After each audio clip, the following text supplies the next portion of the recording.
Everyone, welcome back to my channel. Today we're gonna read some more Beyond a Game, a freak circus fanfic, found an archive of our own.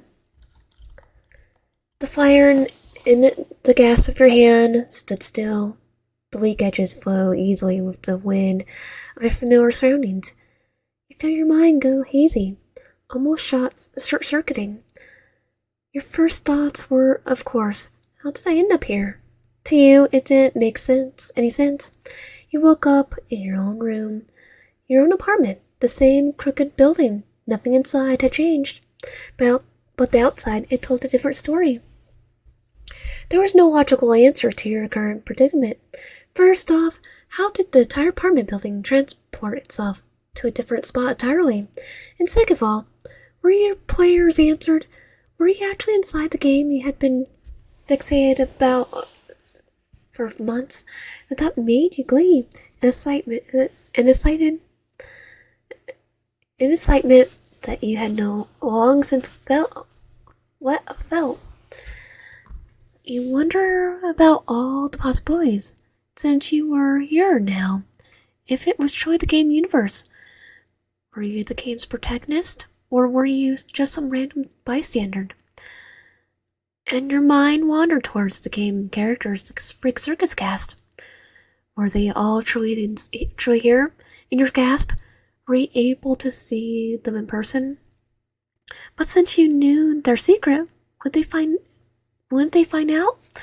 All sorts of questions flooded your mind. You didn't notice until a stranger had bumped into you, resulting in you both crashing down hard on the floor. You let out a painful groan. Your butt came sore after a harsh landing on the concrete floor.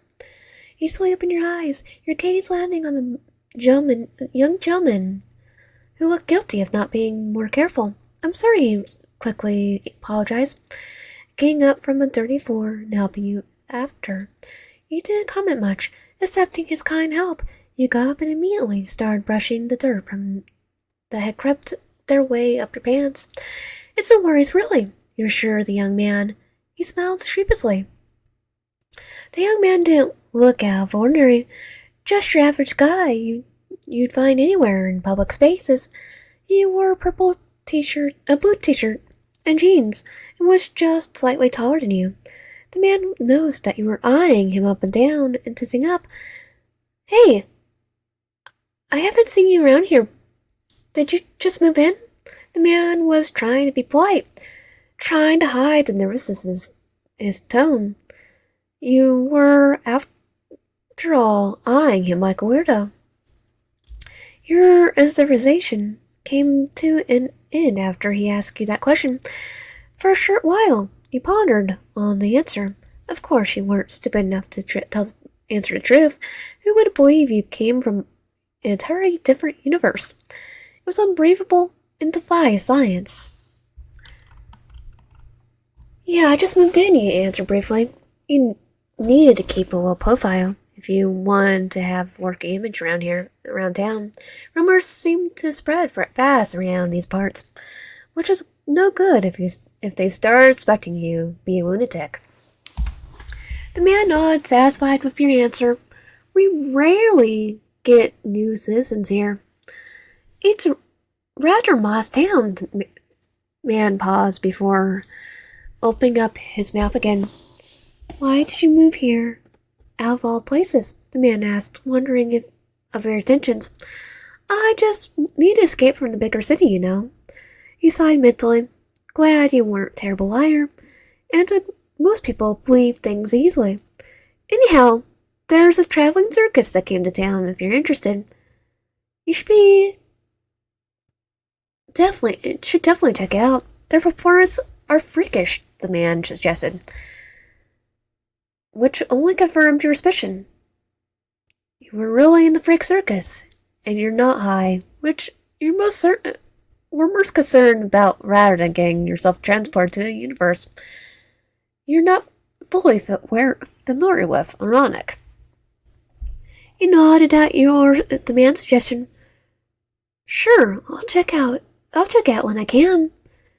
Before the man could open his mouth again, you dismissed yourself and ran past him. Guessing you weren't the game's protagonist, you need to find the same cafe where the game portrayed the player to be working at. You went around town, keeping your eyes peeled for a cafe-like building that might be it.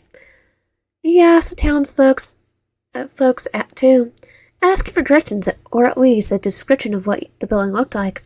Asking the folks made you receive weird looks. There certainly thought you were odd for frantically searching for a common building like a cafe. But to you, it wasn't just an ordinary structure.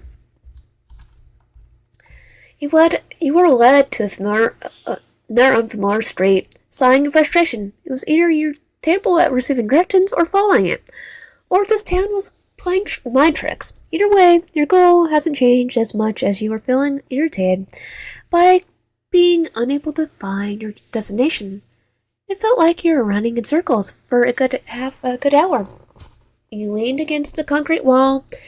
You observed your surroundings and noticed the numerous flyers scattered around town. They were everywhere. Though you knew this was from the game itself, you started to realize how the game didn't exaggerate the amount of flyers that nearly covered the town. Roads, sidewalks, building walls, doors, glass. Anywhere that was visible was plastered with flyers, the circus promoting themselves. If you were any regular civilian, you would be unaware about the secrets that linger behind the circus and its cast. But you weren't just anyone. You weren't even supposed to be here.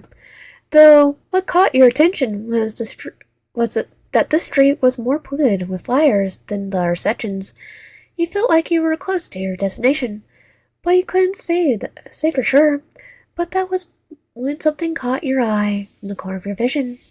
A tall clown-like individual getting pushed down to the ground, fires dropping and scattering on the ground near the figure. Then the person who pushed the individual started yelling in a violent manner, "Hey, get out of here, weirdo!" The loud yelling of the person caught the attention of the nearby bystanders. They started whispering, but the yelling person didn't stop their harassment. "Ever since you guys showed up, people have been disappearing. Get back to whatever heck hole you crawled out of," the person continued, and the clown stood silent despite the harassment. Pirate. How could you not recognize him? The tall pirate who wore his signature red circus attire with gold tints and his white masked face. You still weren't sure. As the strangers continued to yell at Pirate, you were planning to intervene to follow the game's expected story route. Then you paused when another figure jumped in and intervened for you. Lost opportunity, you thought to yourself, grumbling a bit. But then you suddenly realized you were right. You weren't the main protagonist. Because if you didn't intervene in the game, nobody would, so that's the player? You realized by yourself. When the yelling fit was over, the player helped Pirate and handed him a bandage. You were more convinced that they were indeed the player because the scene was going exactly the way the game did.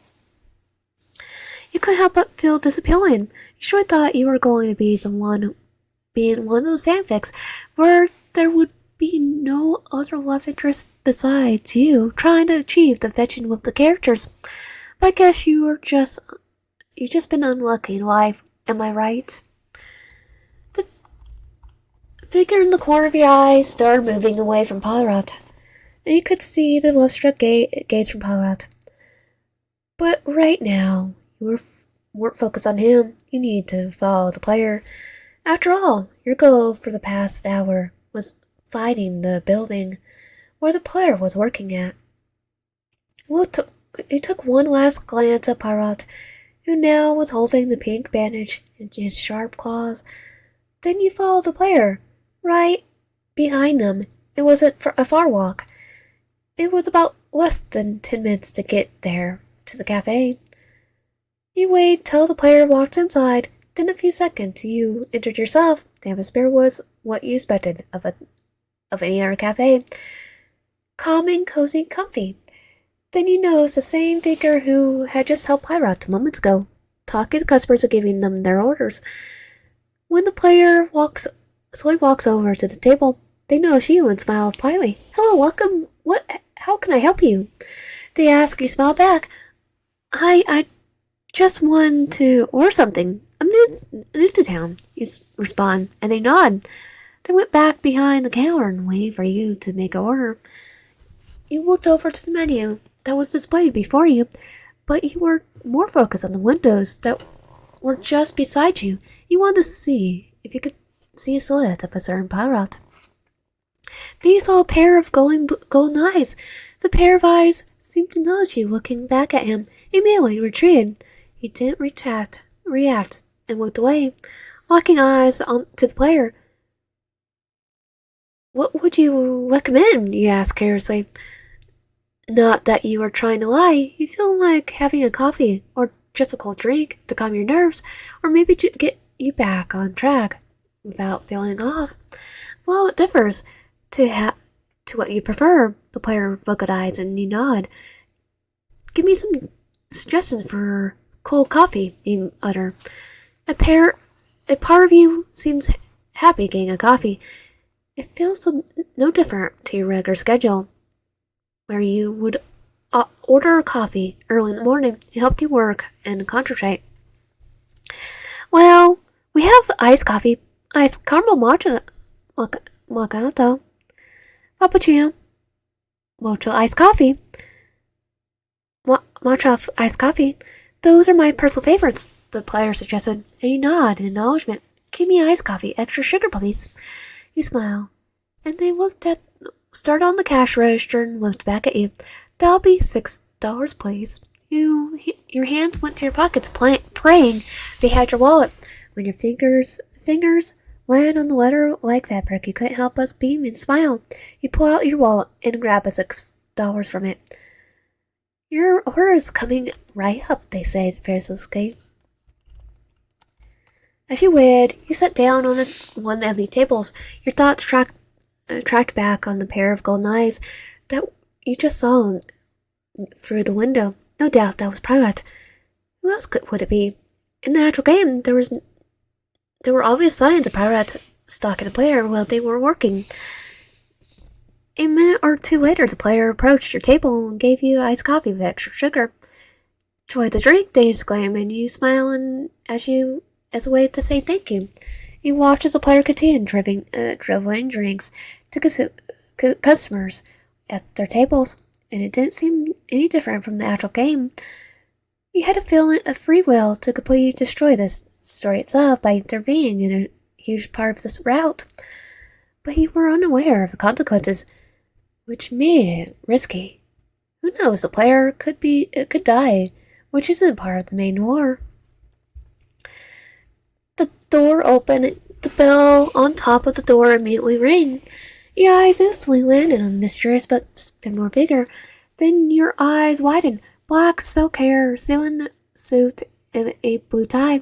For a moment, you almost forgot the guy was going to come in the building. You still wondered if the mysterious man was indeed the ticket taker, or just some fanfare. Or was it just some fanfare? I'll find out later, you promised yourself. Instead of the man looking at the player, he merely looks at you, which made you tense up. As he sat down, the player came up to him with their usual polite smile. The conversation was as usual, similar to the game. The man asked for hot coffee. Then he asked the player about the flyers, in which he said he would take it and recycle it. You're waiting for him to try to give the pink ticket to the player, but he didn't. He let the player leave without asking him. And Larry eyed you and smiled. The smile, it gave you chills. Can I help you? Asked. You looked up from the courage to mutter. No, but may I ask you something? It seemed like he wouldn't leave you alone. Even if you said no, you nod. Do you like the circus? It was an odd question, but deep inside you knew where it was going to go. Why the odd question? The man chuckled, shake his head. My apologies for my bluntness. It's just I have a ticket that is still yet to be used. I'll use it, but I'll be leaving town soon. East knew it. He's offering a ticket to you instead, but you could answer back to him. He pulled out a pink ticket from his pocket. It would be sad to see it go to waste. He tried to lure you to accept it. As stupid as it sounded, you were tempted. The man seemed to pick up on your interest, and a smile gave wider. So, he asked again. Sure, that's very kind of you. The ticket's for the circus in town, yes? He tried to act like a naive, curious soul. Indeed, their performances are horrific and indulging. I'm sure you like it. You smiled as answer. Of course I like it, though you thought mostly in pride. Wouldn't help but grin as she held the pink ticket in your hands. Were you going to be dumb enough to use the ticket? Perhaps, but there was a chance that nobody in the circus would want you as their toy, and you'll get devoured. But what are the chances? Am I right? This is a terrible way to cope, he pounded. Then you remembered that the next day was going to be the day that the game introduced Harley Quinn, and you thought that maybe you could convince him to give you the green ticket. But the chances seem low. After all, Harley Quinn only gave the offer to because the player owned the red ticket. You looked down at the pink ticket in your hands, and then an idea popped in your head like a light bulb switching on.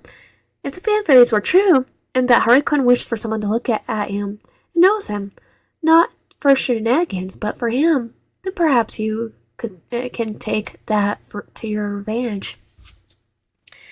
Then the feeling of guilt fell in. You couldn't help but feel bad for trying to take advantage of his emotions. If it were true, that is. But you tried to comfort yourself that this is for the greater good of yourself. It's not like anything bad is going to happen in the long run. As soon as you drowned on your iced coffee, you got up and left the cafe, with the player yelling, "Oh, thank you. Thank you, safe travels," as you walk out. Tomorrow night, the same day the player goes to the circus, will also be the day you go as well. The feeling of adrenaline pumped through your blood. Even though you weren't the game's protagonist, you were having your own small adventure, according to your free will, without worrying about your laboring job, or the second hand you need a job. But that's a worry for later. You slowly walk the streets, going back to Professor's apartment building. Your mind wandered away from reality. You pondered more. If this was a dream, you'd be incredibly impressed on how realistic it was. But you'd also be severely disappointed. But you had your fun, and you accepted that. This was the most fun you had in a while, and you were satisfied. Maybe just a bit. You easily tracked your steps to return back home. In less than an hour, you were back to the same rundown building, entering through the glass doors and pressing the elevator door. Entering it, after it opened its metal doors, you looked down at the form of numbers and realized that the building was way shorter than it was before. But how did you not realize that this this morning? Then again, you were still believed that you were in your own world and not someone else's. After reaching your designated floor, you slowly stepped out and turned left to the same room that was labeled with the number 301. Opening the door with your keys, you entered and fell on top of your bed and lying outside. Whether it was out of disappointment or suffocation was still a mystery. If this is a dream, I had a good run, you muttered to yourself, closing your eyes while curling yourself on your bed. You were saddened to face your old reality, where you were overworked to the bone, nothing to look forward to, and just miserable all the time. But that's only if this isn't a dream. Despite pinching yourself this morning, and it hurting just as it should, You were still confused. There is no logical, scientific answer to understanding the situation. Your constant thinking was making you exhausted, and so you stopped thinking altogether until you closed your eyelids, laying out a yawn. You slowly succumbed to the temptation of sleeping. Maybe, just maybe, there was a new opportunity for you, a newfound purpose. And that was chapter 2 of Beyond the Game. If you like my content, please consider subscribing, liking the video, and commenting down below, and I'll see you guys next time.